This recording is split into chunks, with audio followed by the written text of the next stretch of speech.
Hey guys, look what I found. It's a geocache. If you haven't heard about geocaching, you need to look it up. It's a treasure hunting game played across the world.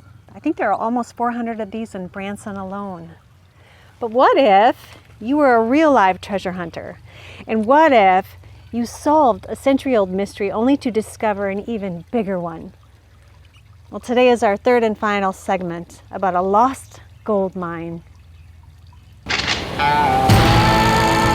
The legend of the Lost Dutchman's mine is a treasure tale of gold said to be hidden in the Superstition Mountains of Arizona. If you've never heard of this 125-year-old mystery, you've been spared its deadly lure. Many have gone looking, only to find failure at best, fatality at worst. Because along with gold, there's said to be a curse. Prospectors who've gone missing, along with strange or sudden death. Walter Gassler was one of these. He'd been looking for the mine for 53 years when he invited Arizona Attorney General Bob Corbin to join him as a trustworthy partner. Gassler said he'd figured out the puzzle. He'd found the mine. He wanted Corbin to accompany him that day. But Corbin was unable. Gassler went alone. And later that week, on May 4th, 1984, Gassler's body was found.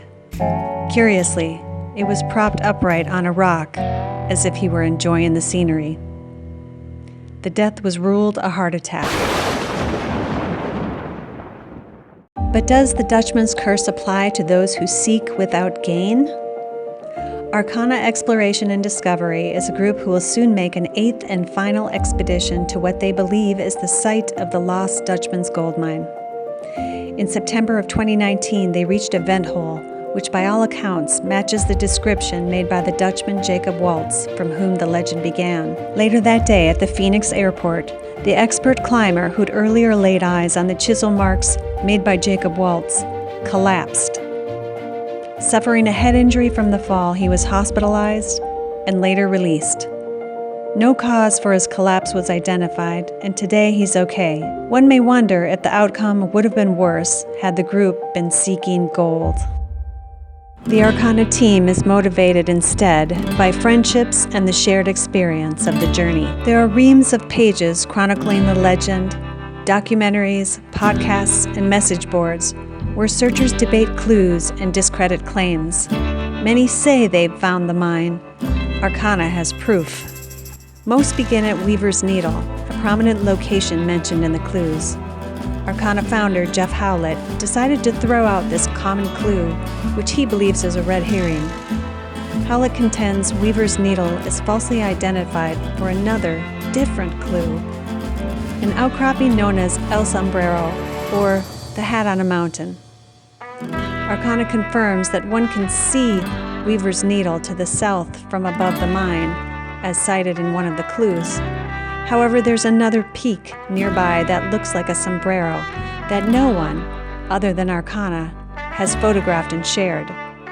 This sombrero-like peak is near the site of the mine, as documented in the clues. There are hundreds of peaks and valleys in these mountains, and hundreds of pictures online, but the only picture of this sombrero mountain appears on the Arcana website, most likely because no one else has found it. Another clue, found and documented only by Arcana, are the 4 peaks to the north that look like one. Many prospectors believe this is a bogus clue, that it's impossible for any 4 peaks to look like they are one. But Jeff Howlett has shown me, in confidence, a photograph, which I can validate, is 4 peaks appearing as one.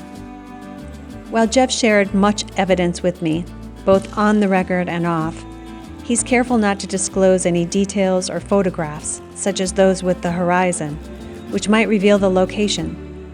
As a caveat, he did share some never-seen-before photos, including this one. The triangular marker you see in this photo is pointing upwards towards the mine, which is only 15 feet away. What's most interesting is that the marker has Jesuit origins. Howlett's not certain the marker is directing followers to the Dutchman's mine. He thinks it might be something else, something that needs further exploration.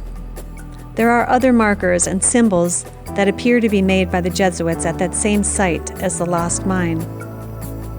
Howlett believes the Peralta stones did not originate with the Mexican Peralta family. Rather, he believes, based on the clues on the site, that the stones have Jesuit origins. And that's not all. This area, Howlett says, is unlike any other. He said it's a small bird's nest in a forest of oak trees. One little area that drew so many peoples from different centuries. The Dutchman, whose mine entrance is still shrouded. The Peraltas, whose mining rubble is still apparent. The Jesuits, whose skilled masonry is evident. And the Mesoamerican people, whose ancient sculpture still stands. Photo proof, released exclusively to Intrigue Journal, shows a structure noted by many across time. The archeological carving, noted by Jacob Waltz. A face in the mountain near the family's Alpha mine, noted by a Peralta daughter. It is perhaps the thunder god, known to be worshipped by the Apache in a location they called the sacred space of the ancients. The evidence in the area suggests the ancients were Mesoamerican people and likely were the sculptors of that monument. Perspective is a challenge when looking at the picture. While the monument appears to be no larger than an exercise ball, it's nearly 4 feet tall. Howlett didn't want to say much more about the Mesoamerican findings before the book release, but he and the team were stunned. That was the biggest shocker, and that would change American history with what we have up there. That's for someone else to decide, but what we have has never been found in America's Southwest. Nothing quite like this. Okay, so where's the Martian ship? I don't care because I know what we have, and a lot of couple professors, archaeologists, geologists, historian Howard, people that are pretty smart, have looked at this stuff and thought, that's crazy. And when you think about it, that might be bigger than the Lost Dutchman. Sorry, Dutchman hunters, but the team set off to enjoy a journey, and they did what no one else had done. After their final expedition, they'll turn it over to the state. A tidy bow on a legend and a new riddle to unwrap. Throughout our conversations, Howlett referred to the location as being a little strange, different than any other place around. He said Mother Earth and volcanic eruptions had created one of the craziest places. He also said sometimes his guys would be spooked, and that there are things on the site that are hard to explain. That he and his team are not the sort to believe in oddities, but of the area, he says, if spirits exist, they're probably here. Spooky! All right, you guys, let's see what's in this treasure together. I waited for you. It doesn't make any noise when I shake it. Maybe there's nothing. There's something, a little paper. It's like a fortune cookie without the cookie. Okay, this is for everybody. Even the worst days will one day be a cherished memory. That's good. You guys cherish this day and all of them.